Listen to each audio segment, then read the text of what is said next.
Pernah nggak sih kita berhenti sejenak dan benar-benar mikirin soal ini? Apakah semua pencapaian yang kita kejar itu beneran bikin kita bahagia dan puas sama hidup? Yuk kita coba bedah bareng-bareng. Coba bayangin deh, dapat promosi, yes, selesai maraton, wih, proyek gede kelar akhirnya. Rasanya senang banget kan? Tapi anehnya, kok rasa senangnya itu cepet banget hilangnya ya?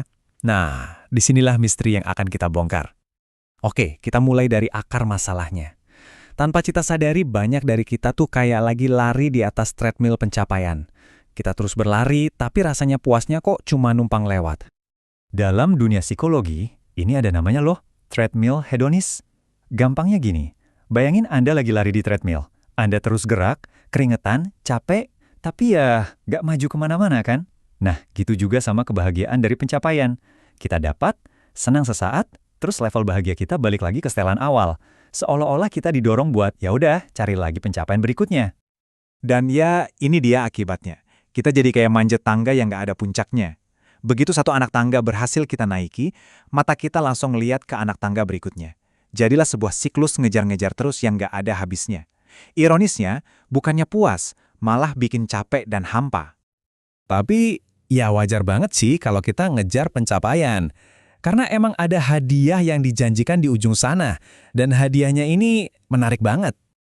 Jelas dong, hadiahnya ini beneran nyata. Pencapaian itu bisa jadi suntikan percaya diri yang luar biasa. Bikin kita punya arah, punya tujuan, dan memaksa kita buat keluar dari zona nyaman supaya bisa bertumbuh. Dan, jujur aja, dapat pengakuan dari orang lain sesekali juga enak kan? Ini semua alasan yang sangat valid.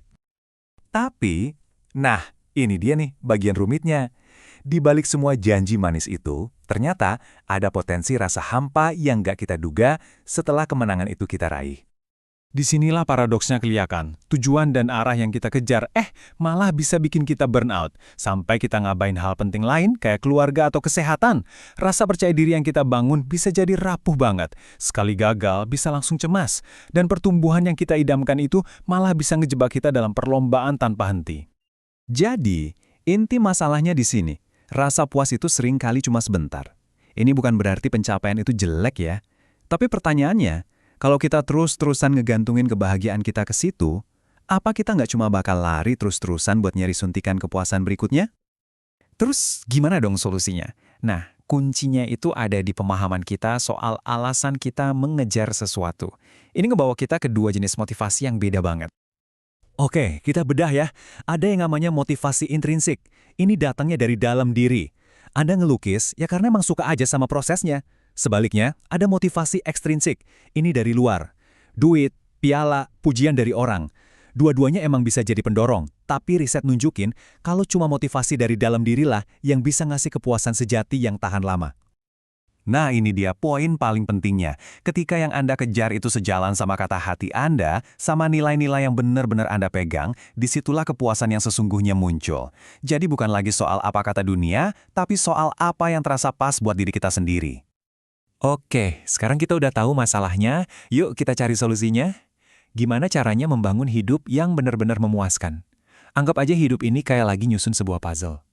Ada 4 kepingan penting di puzzle ini. Semuanya nyambung. Pertama, tujuan yang bermakna. Maksudnya, yang penting buat Anda, bukan buat orang lain.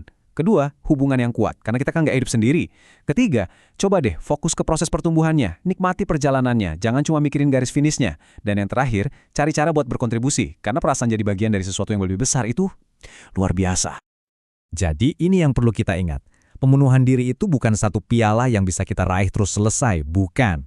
Ini lebih kayak kondisi seimbang yang kita bangun dari berbagai macam bagian hidup kita. Pada akhirnya, pesan utamanya cuma satu. Jangan sampai kita salah kira kalau pencapaian itu adalah garis finish. Pencapaian itu penting, berharga, tapi itu hanyalah satu bagian dari sebuah perjalanan hidup yang jauh lebih besar dan kaya. Nah, sebagai penutup, saya mau ngajak Anda buat merenung sebentar. Kalau hidup Anda itu sebuah puzzle, kepingin mana aja nih yang udah pas di tempatnya? Dan kepingin mana yang mungkin masih perlu Anda cari, biar gambarnya utuh dan lengkap. Terima kasih sudah menyimak